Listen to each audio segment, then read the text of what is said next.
As humanity increased on earth, evil also multiplied. It was everywhere you turned. Hate, division, corruption, exploitation, destruction of all that's good. Lies and wickedness were spilling and running over everywhere. It seemed as if all the people lived for was to devise higher levels of evil. Every thought and action of humans were stacking evil upon evil without remorse. There were no values for anyone or anything. People did whatever they wanted and didn't care about consequences. It didn't just get too much. It was out of control.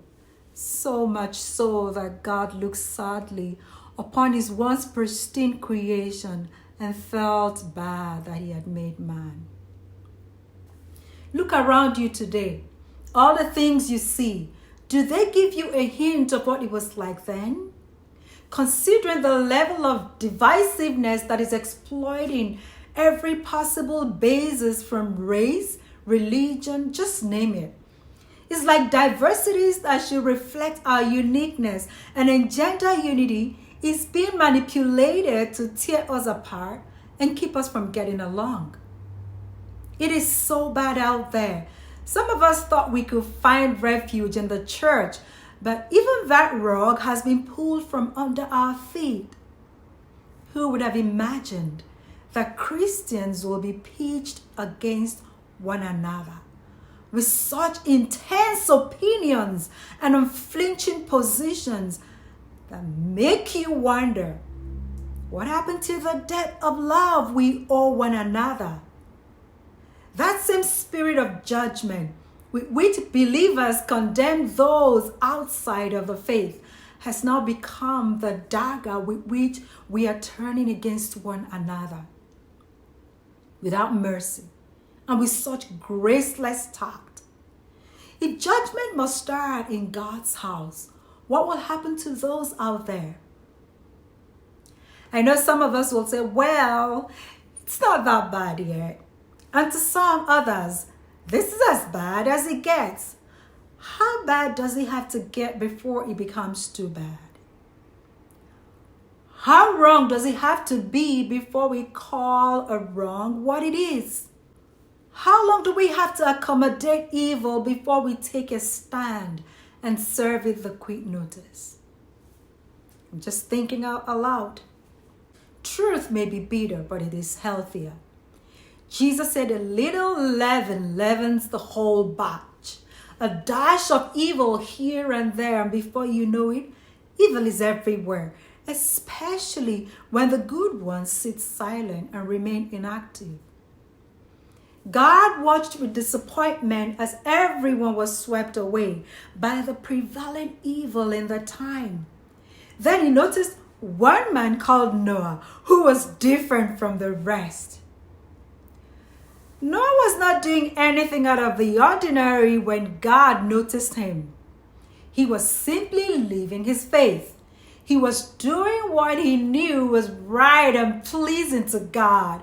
He saw all that was wrong around him, but he did not let those sway his faith, his talk, or his walk. He remained steadfast in the face of the evil that was eroding all that was good and just and fair. Noah was letting his light shine in the darkness of that period. His little light went such a long way in such intense darkness, and God took note of it. Whereas some of us are thinking they have to do something spectacular to get noticed. The Bible and life experiences have taught that all you have to do is the best you know. Don't sweat too much about what you don't know. Start doing what you know, the best you can, and you will step into what you need to know. Do it every day, every time, everywhere you find yourself, and you will unknowingly have established a consistent pattern of doing your best, irrespective of where you are and who is involved. You do your best so often that it becomes you. not just a part of you. It becomes what you are known for. It becomes the way to describe you. When we get noticed, it won't be based on those once in a while goody shows we put out. It will be because of the same mundane things we have learned to do, because we do them so well, they become us. We do them so often, they become our way. We do them so long, they form part of our identity. We become synonymous with them. That's how Noah was recognized and described in his days as a righteous man. You couldn't separate both. When people are looking for ways to describe what it means to be righteous, they summarize his thoughts, like Noah. Let's get our journal. What are you known for? What comes to mind when those around you think of you? Is there anything you've done so much or so well that when those around think of it, they think of you, and vice versa? Are these commendable traits, or are they characters you need to work on?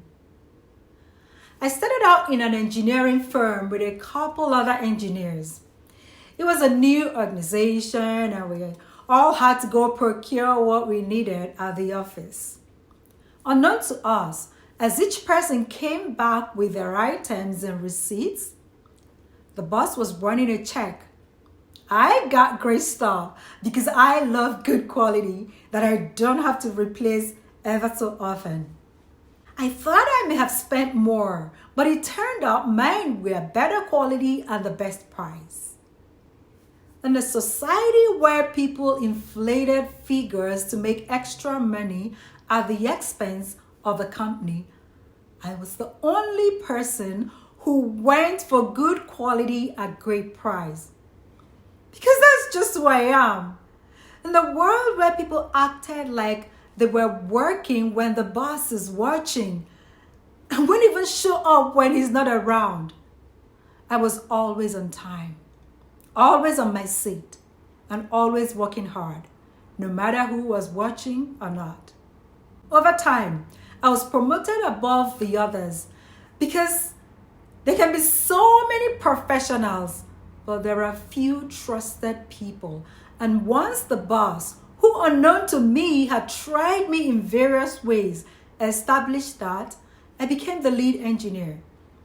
It all came to a head one of the days we were going for a field visit and needed some safety gears. As the lead, I had the cash.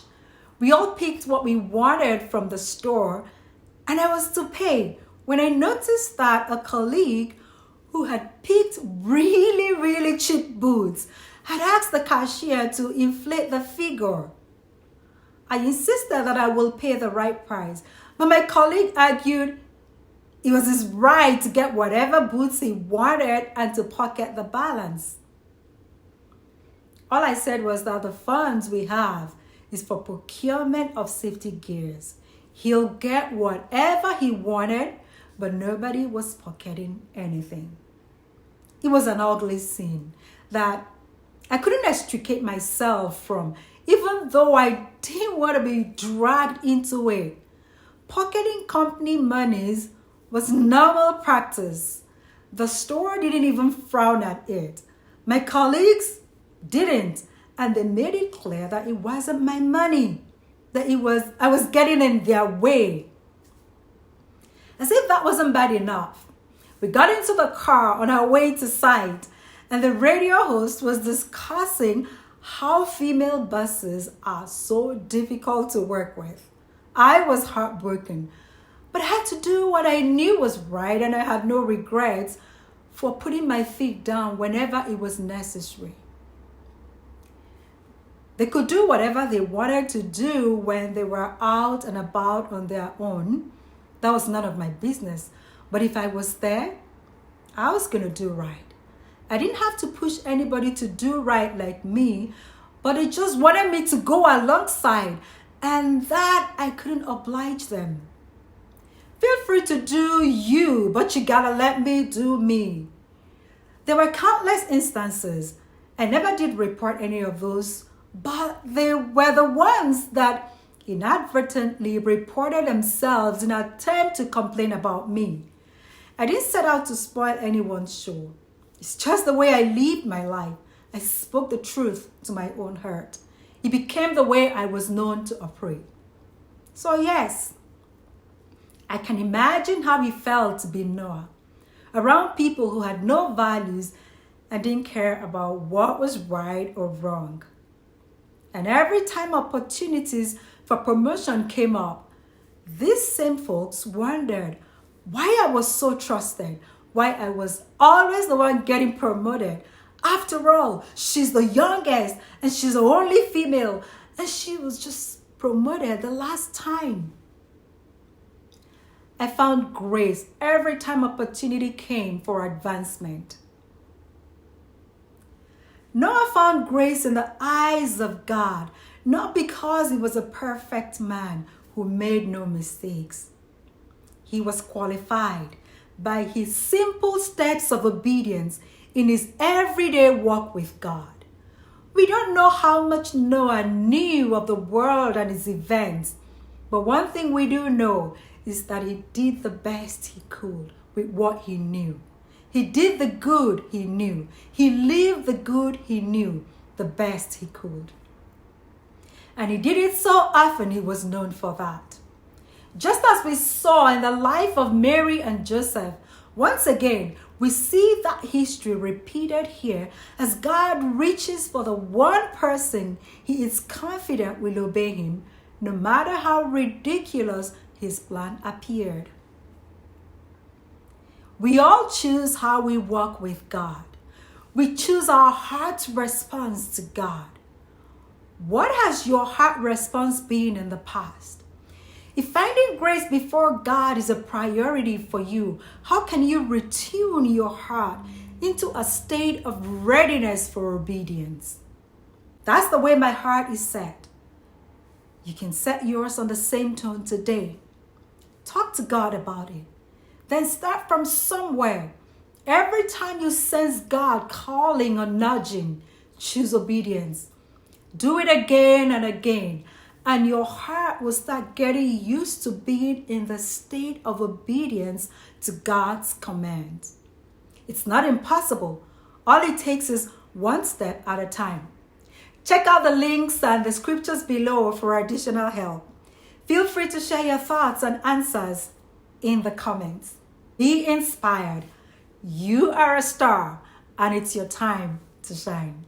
Don't forget to subscribe and share this with family and friends. Jump in and join me in the next video still on this series of New Beginning as we learn how to survive the flood of evil